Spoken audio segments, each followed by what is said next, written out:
In antiquity, there would arrive the period where the mutation and the mutant would coexist with the archetype, but only within a certain geographical location on the planet. With the mutation, then the mutant coexisting alongside the archetype. This geographical location will begin to develop on a socio-economic scale.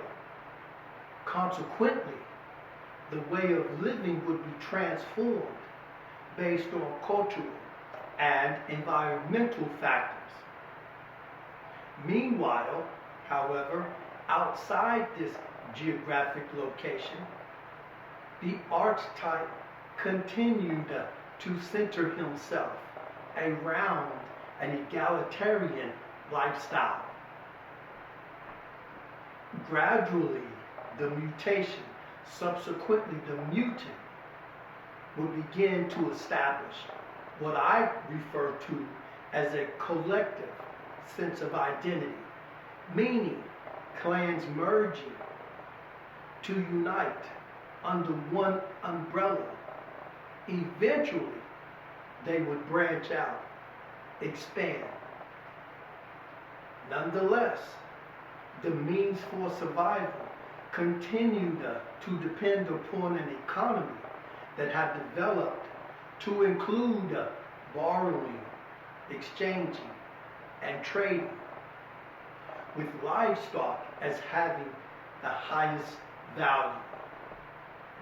Over time, however, such expansion would lead to increased development, which in turn leads to territorial, regional, and in some cases, area claim.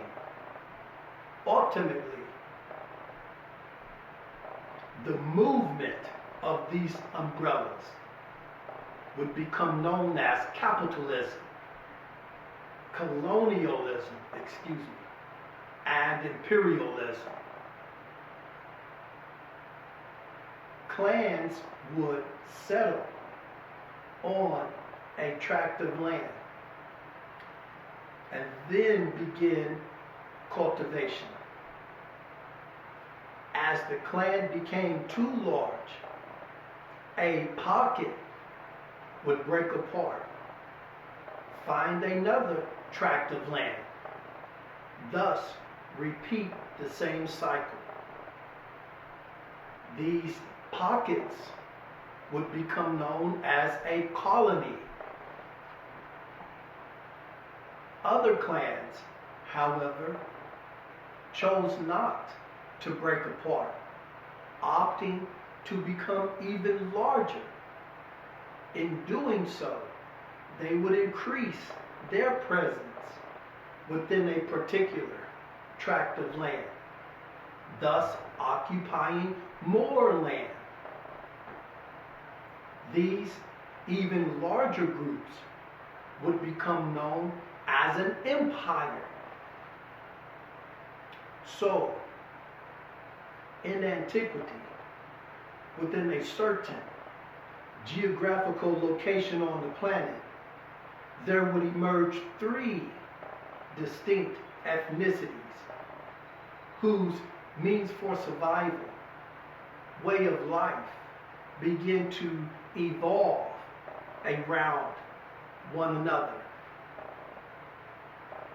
Unlike the mutation and the mutant, the original woman, however, would remain divided, meaning independent groups.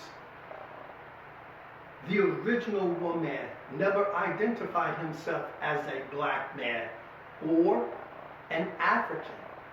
Instead, we identified ourselves as symbiotic. As the tree was different from the sky, so too would the water be different from the mountain. As the wind and the sand could become so vicious, The big cat could be so gentle.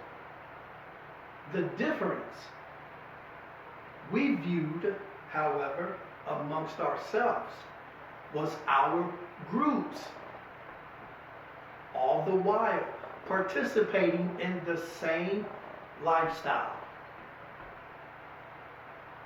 Our groups would become known as a band, subsequently a tribe, just like the mutation and the mutant would become known as a clan, subsequently a colony, a clan, subsequently an empire. We must understand, in antiquity, African pride, black power, did not exist. And for that matter, neither did white power, white supremacy. In antiquity, ethnicity, as opposed to pigmentation, skin color, race, if you will, was the dominant factor.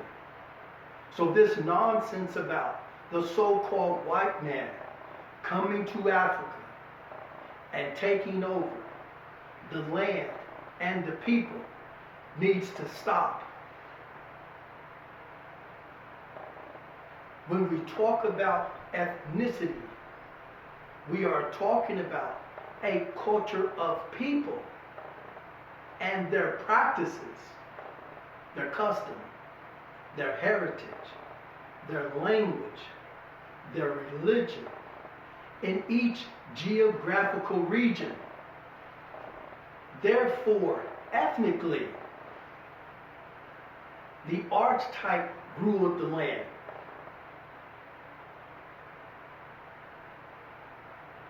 We were the majority, and we still are.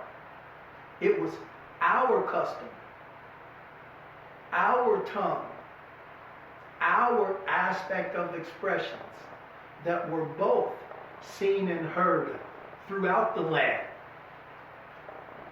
So, let us put this in context.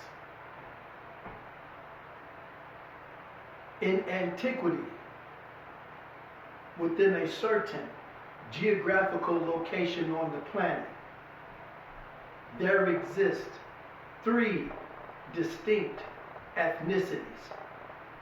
The original woman, the mutation from the original woman, and the mutant of the mutation, all to whom means for survival depended upon a developing economy. However, the way of living would evolve from traditional now to include settling.